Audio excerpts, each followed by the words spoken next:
እንግዲህ የተለየ ነገር አይደለም። የልብስ ማጥቢያ በረኪና ላርጎ የሚባል ጮብላ ትወጣለች መጀመሪያ። ከዛ ከመኝታ ቤት ተከትሏ ሲሄድ ልጠጣ ነው ላርጎ ይበል እንጂ አይሲንክ ላርጎ ሳይሆን በረኪና ይመስለኛል። እንደሷ ይለያያል ማለት ነው። ያ መርዝ ነው፣ ያ ሶዳ ነው። ልጠጣ እሱ ወስዶ ወደ ሽንት ቤት ሊጨምር ሲሄድ ቀጥታ በኪችን መስኮት በኩል ነው ያለው። እየወደቀ ነገር ነው የሰማሁት ነው የሚለው እሱ። ዞር ብሎ ወደዛ ሲገባ ኦልሬዲ የለችም የሚል ነገር ለኛ የነገረን ነገር። ከዛ በኋላ የተከሰቱ ነገሮች ትንሽ ለማውራትም ይከብዳል።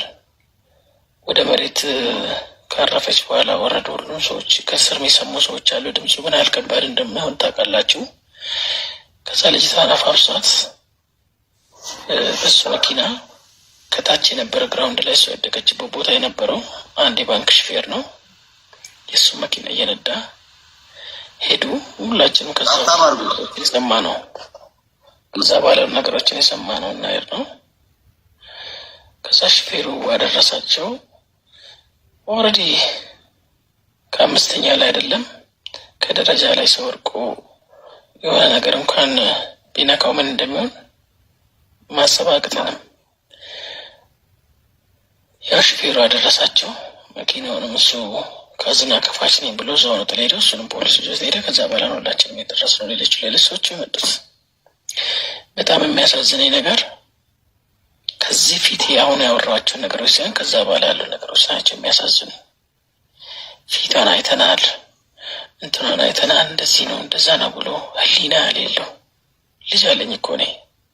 ሁላችንም እኛ አካሄድ ሽማግሌ ሳይላክ ብዙ ነገሮች ሳይሆን ከወንድሟ ጋር ዳይሬክት ማውጋትም ሆነ ማውራት ትንሽ ይከብዳል እና ከዛ አንጻር ስለ ስራ ነው ሲያወራ የሞሹት። ስልክ ተደውሎልኛል ብሎ ነው ከነገዳጋሚ ወጣው።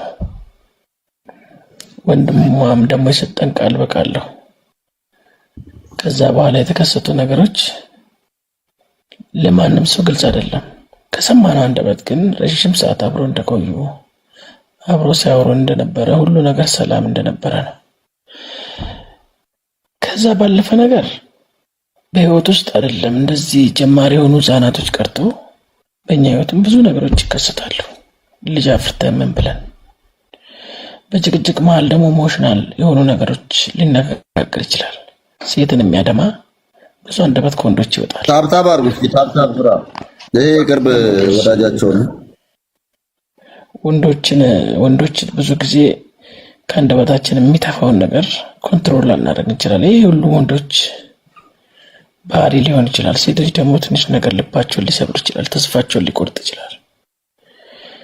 ከዛ አንጻር ውሳኔያችን ሌላ ሰው የሚጎዳ መስሎን በራሳችን ላይ የምንወስነው ነገር ሌላ ሰውን ሶስተኛ ሰው የምናጠቃ መስሎን የማይሆን ነገሮች ሊከሰቱ ይችላሉና እንግዲህ የተለየ ነገር አይደለም። የልብስ ማጥቢያ በረኪና ላርጎ የሚባል ጮብላ ትወጣለች መጀመሪያ። ከዛ ከመኝታ ቤት ተከትሏ ሲሄድ ልጠጣ ነው ላርጎ ይበል እንጂ አይሲንክ ላርጎ ሳይሆን በረኪና ይመስለኛል። እንደሷ ይለያያል ማለት ነው። ያ መርዝ ነው፣ ያ ሶዳ ነው። ልጠጣ እሱ ወስዶ ወደ ሽንት ቤት ሊጨምር ሲሄድ ቀጥታ በኪችን መስኮት በኩል ነው ያለው። እየወደቀ ነገር ነው የሰማሁት ነው የሚለው እሱ። ዞር ብሎ ወደዛ ሲገባ ኦልሬዲ የለችም የሚል ነገር ለኛ የነገረን ነገር።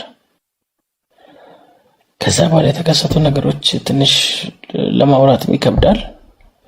ወደ መሬት ካረፈች በኋላ ወረዱ ሁሉም ሰዎች። ከስር የሚሰሙ ሰዎች አሉ። ድምፁ ምን ያህል ከባድ እንደማይሆን ታውቃላችሁ። ከዛ ልጅቷን አፋፍሷት በሱ መኪና ከታች የነበረ ግራውንድ ላይ እሷ የወደቀችበት ቦታ የነበረው አንድ የባንክ ሹፌር ነው። የእሱ መኪና እየነዳ ሄዱ። ሁላችንም ከዛ የሰማ ነው ነው። ከዛ ሹፌሩ አደረሳቸው።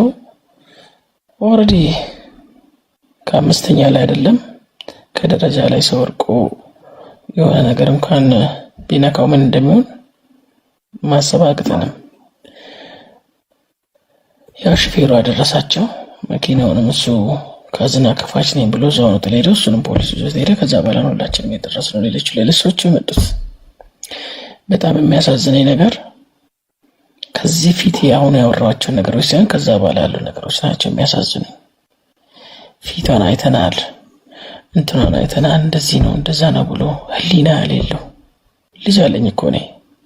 ሁላችንም እኮ ነገ ሰው እናፈራለን። ምን ያህልስ ነው ህይወታችን የሚኖረው? በጣም የሚያሳዝነው ብዙ ነገሮችን አይተናል ብሎ ያወሩት ስም ጠርቼ ማውራት የምችላቸው የእሷ ጓደኞች ጭምር አላዩ። ማንም አላያትም። ውሸታሞች ናቸው። እንዴት ነው ያረፈችው? በምን አይነት መልኩ ነው? ልጅስ እውነት አልጠላትም ወይ? እውነት ጥሏታል የሚለውን ነገር ከሀዘኔታና ህሊና ይፍረድ። ካለው ነገር አንጻር እኔ አላወራም። ሌሎች ያዩ ሰዎችም ጓደኞቹ፣ ስራ ባልደረቦችን እነሱ ያወሩ። በጣም ያዘንኩትና አንዳንድ የቅርብ ሰው ነኝ ብለው የሚያወሩ ሰዎች ረጅም ጊዜ የተጣሏቸው ሰዎች ናቸው። ማለት ከሷ ጋር የማይነጋገሩ ጭምር ናቸው አንዳንድ